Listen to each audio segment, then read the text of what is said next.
السلام عليكم. لا تنسوا الاعجاب بالفيديو والاشتراك في القناة تشجيعا لنا لنستمر بنشر المزيد ان شاء الله. السلام عليكم ورحمة الله تعالى وبركاته. أهلا بكم متابعينا الكرام، وأتمنى من الله أن يلقاكم هذا الفيديو في أتم الصحة والعافية. وفيديو اليوم عن محبين عائلة المقداد، وحوار بين نور مقداد ووليد مقداد عن حياتهم الشخصية، وأيضا عن عدم حمل نور المتأخر، فتقول: حمل الجنين في الأحشاء فهو رزق من الله تعالى، نسأل الله وإياكم أن يرزقكم بالذرية الصالحة. نترككم مع التفاصيل في الفيديو وفرجة ممتعة للجميع. يا جدعان استهدوا بالله. مالك حق يا وليد؟ انت نور. طب تعرف شو؟ مع السلامة انت واصحابك، وانا بشوف لي وحده انت واخوك واصحابك مع بعض هيك. طيب. وانا بشوف لي وحده من صحباتي وبنسافر انا وياها سفرة بنات. لا ويلا. لا صراحة أنا عندي سفرة البنات أجواء يا كذابة. أجواء ولا بحياتك شو اسمه مميزة، وبصراحة تجربة جديدة. أخبار الدار 2022 هاي أخبار الدار لايف شخصية. هاي لايف قدامكم يا جماعة. يا الله يا بيضة حقني أقسم بالله. طيب نور، هل كنت متفقة مع وليد بفترة ما كنتش ولا حتى معه بيجي ولا متفقين على شيء خلص. حبيبي ما تسألني سؤال فيه علاقة بوليد. لا ول واحد يلا. لا جد سؤال، بقول لك نور، هل كنت متفقة مع وليد فترة الخطبة انه يكمل لك دراستك، ولا بعد الزواج قررتي؟ ايش يعني يكمل لك دراستك؟ يعني انه تكملي دراستك. تدرسني انه لا هو مش انه وليد درسني، بس انه انا كنت حكيت له انا بدرس اصلا اساسا، يعني طلعت لي منحة. يعني كنت من الاوائل وطلعت لي منحة، يعني انه اتفقنا. بس انه وقت الخطبة قلت له المزيد انه تعرف انه انا في بالي انه اكمل دراسة.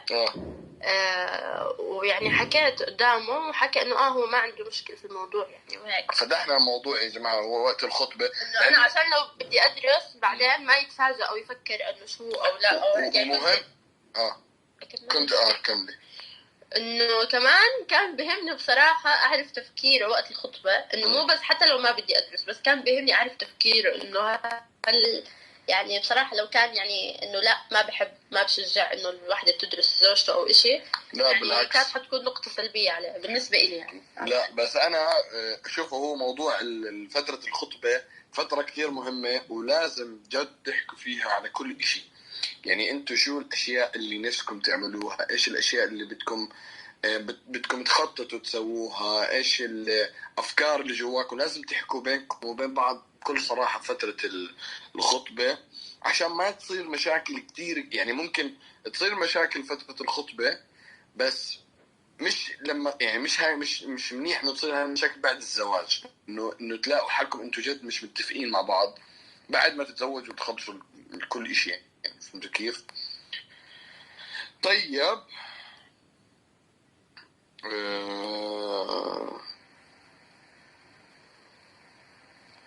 شو كمان شوي تليفون دوري يلا.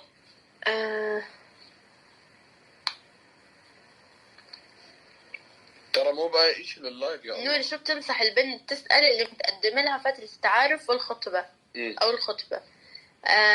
يعني هلا حكينا هذا موضوع الدراسة، إذا كانت مثلا هي بالها تكمل أو هيك، حتى لو مثلا هي بتشتغل أو ناوية تشتغل برضو تحكوا في هذا الموضوع. طبعا يعني في أشياء سطحية بصراحة، في ناس يعني أو بنات وشباب بيختلفوا على أشياء يعني كتير سطحية وهيك مش كتير إلها معنى يعني. فبحس لا، إنه إذا بدكم اسألوا أشياء إلها قيمة، يعني أسئلة عن جد إنه يعني فاصلة في الحياة، يعني مو إشي بس إنه ما اتفقتوا والله إنكم بتحبوا شغلة عادية أو هيك، إنه مو نفسك أسئلة، لا أسئلة يعني أنتوا رح تعيشوا فيها، يعني مثلا الشغل، الدراسة، الأطفال، يعني أشياء لها علاقة بالمستقبل هيك، يعني أشياء أنتوا رح تعيشوا فيها.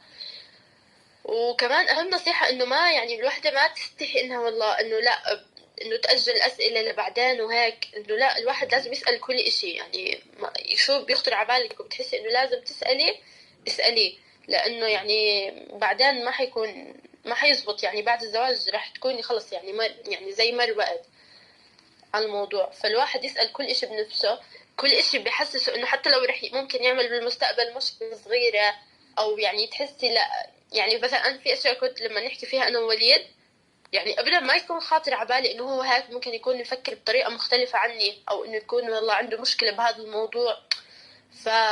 فانه كنت انصدم. فالوحده عشان هيك عن جد يعني تسال كل إشي. نعم. حتى لو انت بتحسيه إشي يعني طبيعي عندك، ممكن يكون عند الطرف الثاني لا إشي غريب. نعم نعم جميل. طيب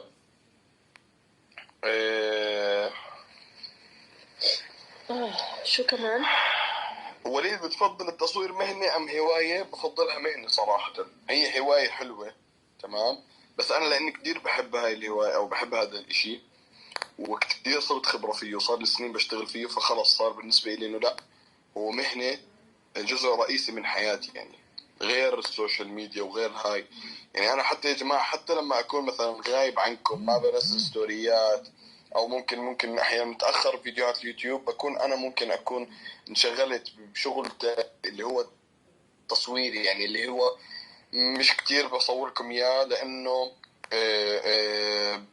بحس ما بعرف، بحس في كتير مش كتير بحب انه اصور لما اكون بشتغل او لو يعني مش اشي هيك ملفت او انه بتحبوه يعني تشوفوه فيه. فشو اسمه شو كمان، انت كنت تصور بصوتك كنز، كنت ألمحك بالبرايمات صح؟ صوتك كنز صورت فيه يا جماعة. كان احلى برنامج والله، كان لطيف يعني. طيب وليد تخيل انك انت وعصوي كنتوا توأم، ايش كان ممكن يتغير؟ ولا اشي لانه اصلا كل العالم يعني احنا واحنا صغار كنا نلبس نفس اللبس، كنا نحكي مع بعض بنفس الطريقة، دائما نقرب من بعض، كل إشي كليباتنا مع بعض، فواصلنا مع بعض، برامجنا مع بعض، طلعاتنا مع بعض. ف يعني احنا فعليا زي التوأم يعني. انا قبل سنتين عرفت انهم مش توأم. لهلا الناس بس يشوفوهم بالسوق الناس بس يشوفوهم احنا طالعين او هيك انه برضه بيكونوا بيحكوا معهم على اساس انهم توأم يعني، بعدين بنصدموا وما بيقتنعوا يعني. في منهم نحكي لهم وضلهم مع رأيهم لا هم توأم خلص. وليد ازاي خليت سند يوقف بكى وهو بيحلق؟ والله يا جماعة تقطع قلبي يومها لما ودينا سند على الحلاق. هاي أول مرة سند يروح الحلاق. لا مو أول مرة؟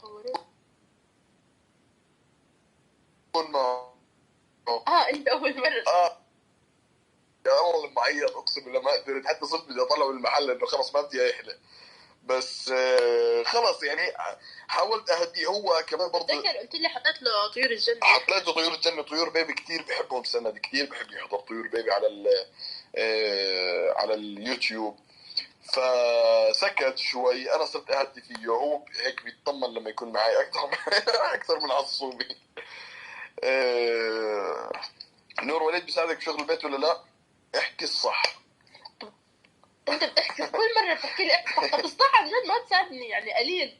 لو طلبت منك اشي يعني معين شغله يعني بحكي لك وليد اعمل هاي الشغله اوكي. طيب ايش المطلوب مني اكثر من هيك؟ مش يعني ما بتحسسني انه انت سعيد اني عم بطلب منك تقعد تتأفف وهيك. لا ما بتأفف والله ما بيعجبك. بس دائما بحكي لي فجأة لما اطلب منه اشي خلص تعبان صح من الصبح، فجأة بصير تعبان صح من الصبح. طيب ليش تزوجتوا وانتم صغار؟ حلو هذا السؤال مع انه باخر لايف اسمعوا، هذا اخر سؤال حنجاوب عليه.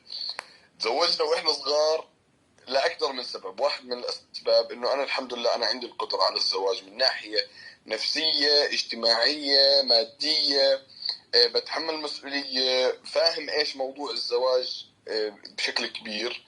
وبنفس الوقت والأهم من هذا اللي هو إنه لقيت البنت المناسبة لهذا الإشي، لأنه هذا موضوع الزواج هو إشي خلص مرة واحدة بالحياة وخلص بضله لآخر العمر. فأنت الشخص اللي بدك تختاره هذا الشخص حيكون معك عايش يعني طول عمرك.